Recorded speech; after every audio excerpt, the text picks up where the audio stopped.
All I'm offering is the truth, nothing more. You've heard me speak of my invisible guides, and if you weren't in this philosophy, if you didn't understand metaphysics, you probably would say that was a very fantastic system that I worked out. But I'll assure you it's not a fantastic system. I'll assure you that it looks after all of my needs and all of my wants. I'll admit that last week I became a little bit careless, and the guide to sound physical health let me down for a day or two, but I did something about it. I came to his rescue. I gave him a jab in the ribs and woke him up, and believe you, I've got more energy now than I've had since we've started this course. So it's a good thing that I had that little cold, because it made me a little bit more particular to express gratitude to this guide of sound physical health, not neglect it. Now, I fully realize that these guides are the creation of my own imagination. I'm not kidding myself or anybody else about that. But for all practical purposes, they represent real entities and real people, and each one is performing the exact duty that I assigned to it, and is doing it all the time. The first of these guides is the guide to physical sound health. Why do you suppose I put that as number one?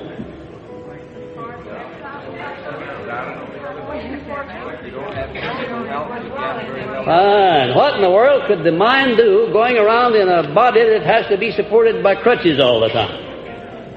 A good, strong physical body is the temple of the mind, and it has to be sound. It has to be healthy. There has to be plenty of energy there. When you turn on the old enthusiasm button, and if there's no energy there, you can't generate something out of nothing. You've got to have a store of energy, and energy is physical. It's physical in nature, and it's also mental in nature.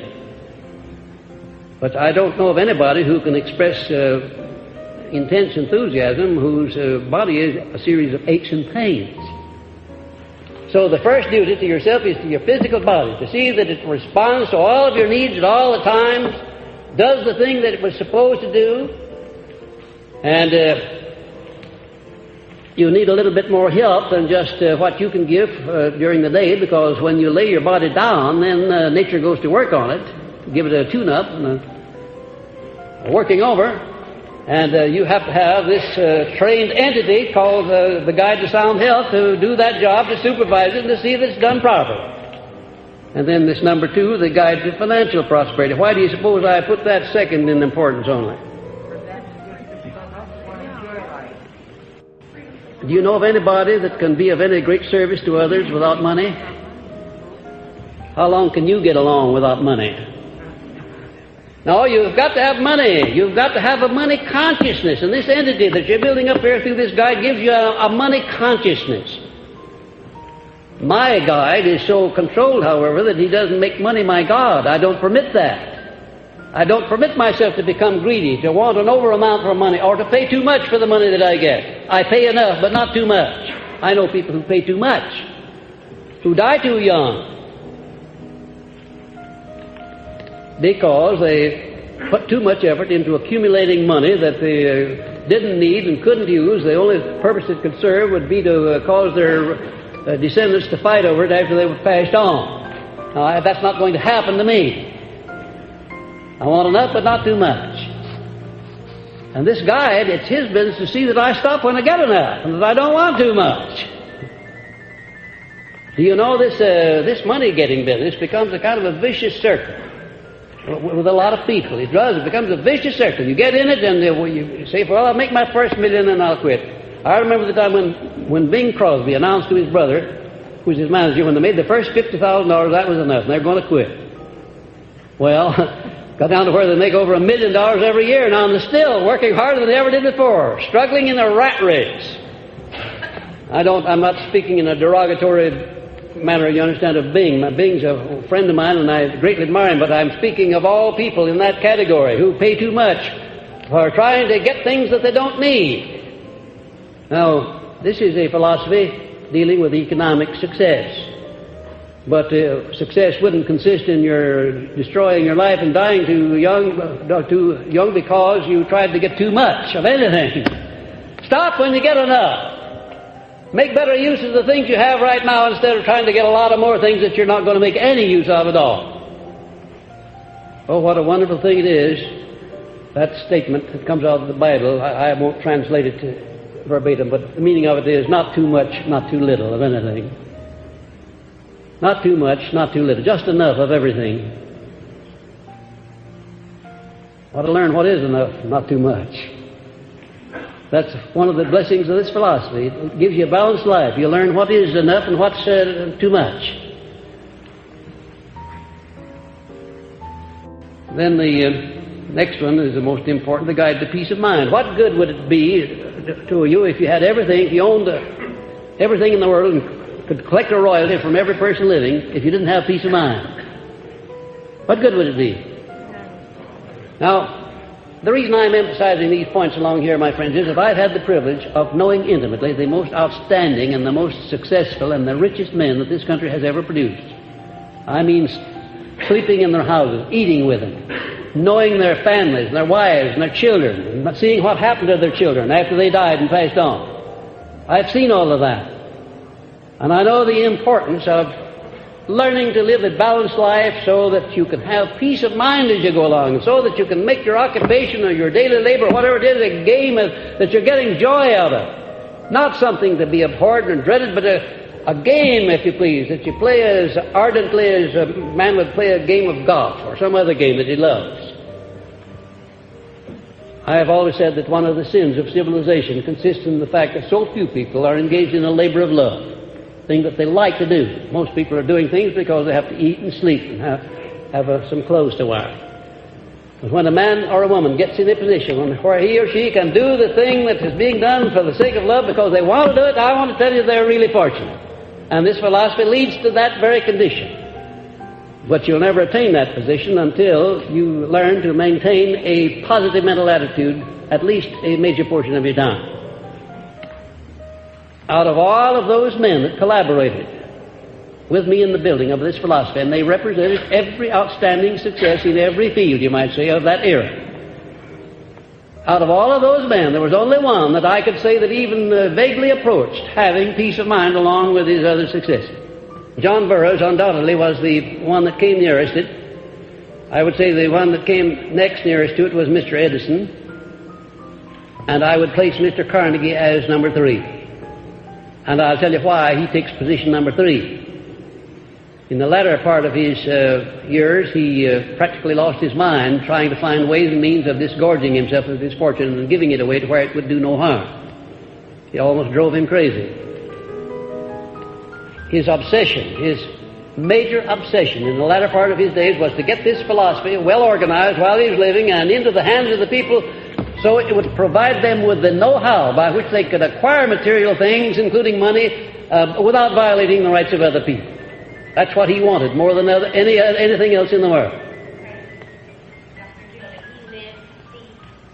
No, he did not. Mr. Carnegie died in 1919 before I had even translated this into a writing, before I'd written the first books on it. But he had checked with me and double-checked on 15 of the 17 principles. There are 2 people that I always regretted didn't live to see me in the day of my triumph after having seen me in the days of my discouragement and opposition. Those were my stepmother and my sponsor, Andrew Carnegie. It would have been a great joy to me and quite enough compensation for a lifetime of effort if I could have displayed to those 2 wonderful people the results of their handiwork in manipulating me and directing me at the time when I needed direction.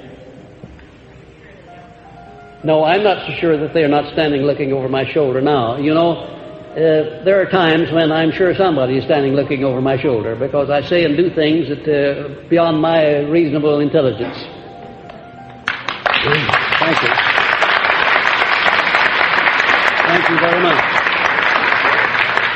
That was not in my notes, and the lady brought it out for her question, but I have thought about it a great many times, and I have noticed more so in recent years than ever that the things that I do which might be called brilliant and outstanding always are done by this man who's standing here looking over my shoulder, and always in the times of an emergency when I must make decisions, important decisions, I can almost feel that man telling me what decision to make. I can almost turn around and imagine he's standing there in person. There is an influence there. There's no two ways about it. I could not have, and this is as good a time as any for me to tell you this, I could never have done what has been done in connection with this philosophy if I had had nothing but the collaboration of those 500 or 600 men that helped me. That wouldn't have been enough. I've had more than that, believe you me. And the reason I haven't said anything about it before is I just don't want to get in the position of having people feel that I have been favored or that I have anything that anybody else can't have. My honest opinion is that I don't have anything that you can't have. I think that whatever source of inspiration I'm drawing upon, you can have that same source. It's just as available to you as it is to me. I believe that with all of my heart. And then the next one of these guides here, they're twins, the guides of hope and faith. Now, how far would you get in life if you didn't have that eternal burning flame of hope and faith working in your soul? There wouldn't be anything worth living for, would there? So you have to have a system for keeping your mind positive, because there are things to destroy hope and faith, aren't there? People, circumstances, things that you can't control even, that pop up in your life.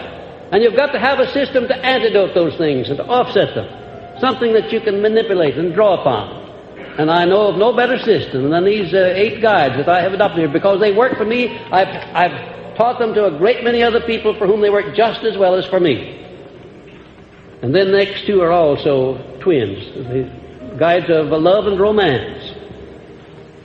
I don't believe that anything worthwhile could be accomplished unless a man or a woman romanticize whatever you're doing. In other words, if you don't put some romance into whatever you're doing, you don't get any fun out of it. And certainly if there's no love in your heart, then you're not just quite a human being. The main difference between the lower animals and the human being is that the human being is capable of expressing the emotion of love. It's a wonderful thing. It's a great thing. It's a great builder of geniuses and of leaders. And it's a great builder and maintainer of sound health. To have had a great capacity to love has been to have had the privilege of rubbing elbows with genius. There's no exception to that. It's absolutely true. And so the 2 guides, love and romance, in my life, their job is to keep me friendly with what I'm doing in life and to keep me young in body and mind. And they do just that, believe you me. Well, not only keep me young in body and mind, but they keep me enthusiastic, they keep me sold on what I'm doing, and they take the drudgery out of it. In other words, I don't have any such thing as hard work, because I don't work at anything. I play at everything I do. Everything I do is a labor of love. I recognize, of course, that before you get in a position where you can economically forget about earning a living, there's something that you have to think about that maybe takes a little of the pleasure out of work. But if you watch yourself, you can develop a system that'll make everything that you do, even washing dishes or digging ditches or anything else, you can make it a labor of love for the time being. When I go home, I help Annie Lou wash the dishes. Not because she couldn't do it, but because I just want to feel if I'm not too good to help wash the dishes. And I get great joy out of doing it.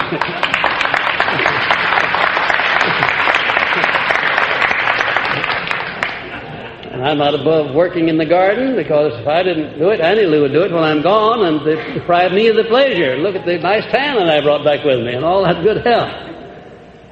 Oh, it's a great thing to learn to live the simple life, to learn to be a human being instead of a stiff shirt or something else that you don't want to be, nobody wants to be.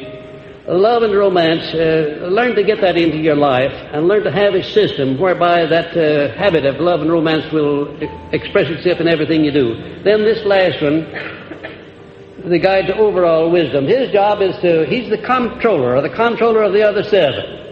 His business is to keep them active, eternally engaged in your service. And also to adjust you to every circumstance of your life, pleasant or unpleasant, so that you benefit by that circumstance. I can truthfully tell you that nothing comes to my mill in life that isn't grist. I make grist out of everything that comes to my mill. And the more unpleasant things that come, the more grist I get out of them, because I doubly grind them to make sure they won't be anything else but grist. It's a wonderful thing to recognize, when you come to recognize that no experience in life is ever lost, whether it's good or bad. No experience is ever lost at all if you will make the right adaptation of yourself to it. You can always profit by every experience in life. if you have a system for doing it. Of course, if you just let your emotions run wild and you go down under the, dull thud under these unpleasant experiences, you'll attract more unpleasant experiences than you will pleasant ones. But there's a peculiar thing about unpleasant circumstances. They're cowardly. And when you get to where you say, come on over here, little fellow, I've got a set of harness right here, I'm going to put you to work. Somehow or another they find business around the corner, and they don't come your way so often when they know that you're going to put them to work. Have you ever thought of that? If you fear unpleasant circumstances, they'll crowd down on you in flocks. They'll come in the back door and the front door. They'll come in when you're not expecting, when you're unprepared to deal with them. I don't particularly invite unpleasant experiences, but if they are foolish enough to come my way, they'll find themselves ground up in my mill of life. I'll make grist out of them as sure as anything, but I will not go down under them.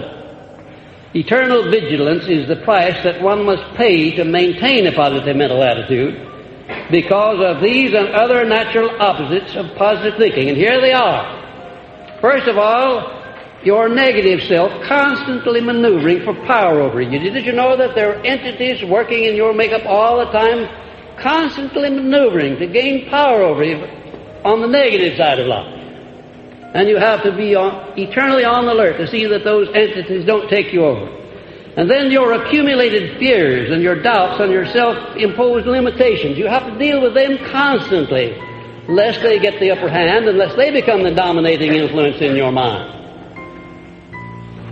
And then the negative influence is near you, including people who are negative, the people that you work with closest, the people that you live with, maybe some of your own relatives that are negative. And if you don't watch, you'll be just like they are, because you will respond in kind. It may be necessary for you to live in the same house with somebody who's negative, but it's not necessary for you to be negative just because you're in the house with somebody who is. I'll admit it'll be a little bit difficult for you to immunize yourself against that kind of an influence, but you can do it. I have done it. Mahatma Gandhi did it. Look what he did with immunizing himself against things he didn't want. And then number 3, the negative influence is near you, including people who are negative. And number 4, perhaps some inborn negative traits you brought over with you from birth. Now, these can be transmuted into positive traits too as soon as you ferret them out and find out what they are. I'm convinced that there are a lot of people who are born with natural traits of a negative nature. In other words, you take a person who's born in an environment of poverty, where all of his relatives are poverty-stricken, all of the neighbors are poverty-stricken. He saw nothing but poverty, felt nothing but poverty, heard nothing but poverty talk. And that was the condition I was born in. And I know you can be born with that trait. And it was one of the most difficult things that I had to whip, was this inborn fear of poverty. And then worries over the lack of money and the lack of progress in your business and profession or calling life. You can put in most of your time with worrying over the things, or you can transmute that state of mind over into working out ways and means of overcoming those worries. Think about the positive side instead of the negative side. Worrying over the negative side is not going to do anything except to get you in deeper and deeper and deeper. That's all it's going to do. And then unrequited love and unbalanced emotional frustrations in your relations with the opposite sex. You don't have to let these unrequited love affairs destroy your balance of mind as so many people do. It's up to you to do something about it, to maintain a positive mental attitude and to recognize that your first duty is to yourself. To get control of yourself and to not allow anybody, emotionally or otherwise, to upset your equilibrium. The Creator didn't intend that should be done, and you shouldn't let it be done. Then unsound health, either real or imaginary. You can worry an awful lot about that, about the things that you think might happen to you but never do, physically. You know, if it weren't for that, we call it in the materia medica, we call that hypochondria. That's a $2.50 word with the doctors. $5, yes, that used to be $2.50. It's $5 now, that's right. And sometimes a lot more than $5. Well, you can put in an awful lot of time becoming negative over that if you don't have a positive mental attitude towards your health. If you don't develop and build up a health consciousness. Think in terms of health. And your mental attitude would have a tremendous amount to do with what happens to your physical body. There's no doubt about that. You can try that out on any time you please. When you think you're not feeling well, but let some good piece of news come along. And how quickly you snap out of it. Haven't you had that experience? You weren't feeling so badly at all, but what this good news did away with the feeling that you had. Then intolerance, the lack of an open mind on all subjects. How much trouble that gives some people in maintaining a negative mental attitude. Then greed for more material possessions than you need. I've already made extensive comment on that. I'm talking now about the things that the prices that you have to pay, the things you have to conquer in order to have a positive mental attitude. Ignorance of the real extent of the power of your mind and its unlimited potentials for the attainment of anything you desire. Then lack of a definite major purpose and the lack of a definite philosophy by which to live and guide your life. You know, the vast majority of people have no philosophy to live by. Did you know that? No philosophy. They live by hook or crook, by chance, by circumstance, and they're just like a dry leaf on the bosom of the wind. They go whichever the way the wind blows, and there's nothing they can do by it because they have no philosophy of life. No set of rules to go by.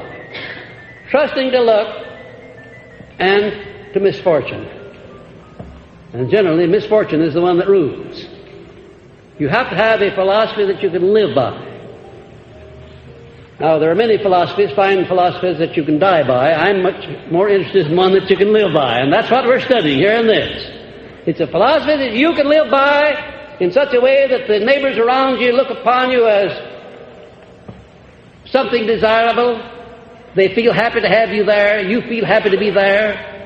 You not only enjoy prosperity and contentment and peace of mind, but you reflect that in everybody that comes into contact with you. And that's the way that people should live. That's the kind of a mental attitude people should have to live by. And then, last but not least, the habit of allowing others to do your thinking for you. If you're going to do that, you'll never have a positive mental attitude because you won't have your own mind.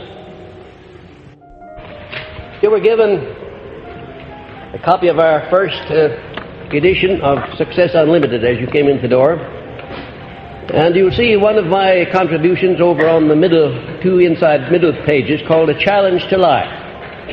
This challenge to life is something that I want to call to your attention because that is my reaction to one of the worst defeats that I've ever had in my entire career. I bring it to your attention because it gives you an idea of how I go about transmuting an unpleasant circumstance into something useful.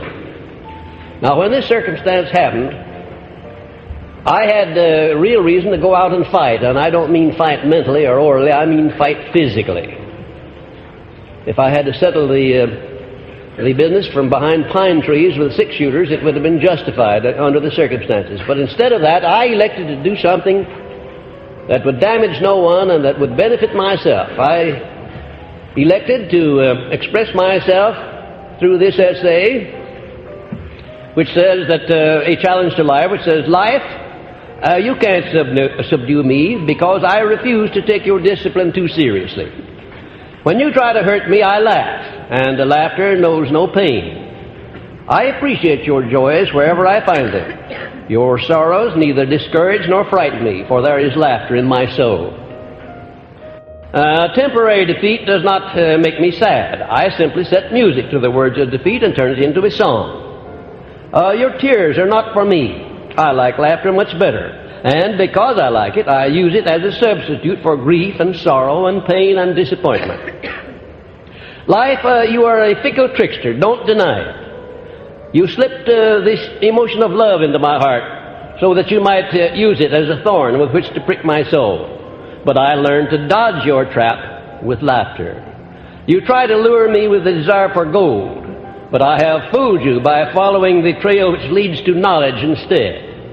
You induce me to build beautiful friendships, then convert my friends into enemies so you may harden my heart. But I sidestep your fickleness by laughing off your attempt and selecting new friends in my own way.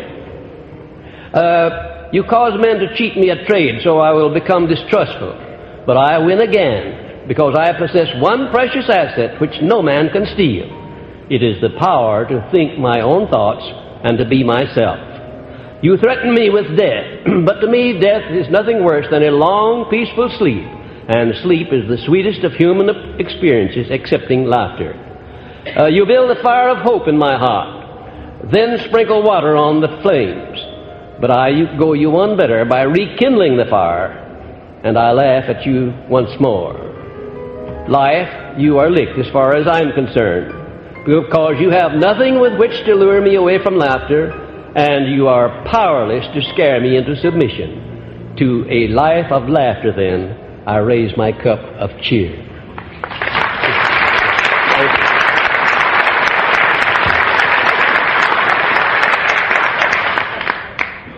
You may think it's easy to have that kind of an emotional reaction to an unpleasant experience where you've been damaged and hurt and injured by those who should have been loyal to you. This business of striking back at people who have injured you or tried to injure you is just a lack of self-discipline. You haven't really become acquainted with your own powers or your own ways and means of benefiting by those powers if you stoop to the low level of trying to strike back at some person who has slandered you, vilified you, or cheated you in one way or another, or even tried to do any of those things. Don't do it. Don't ever do it. Because you'll only lower yourself in the estimation of yourself and of your Creator.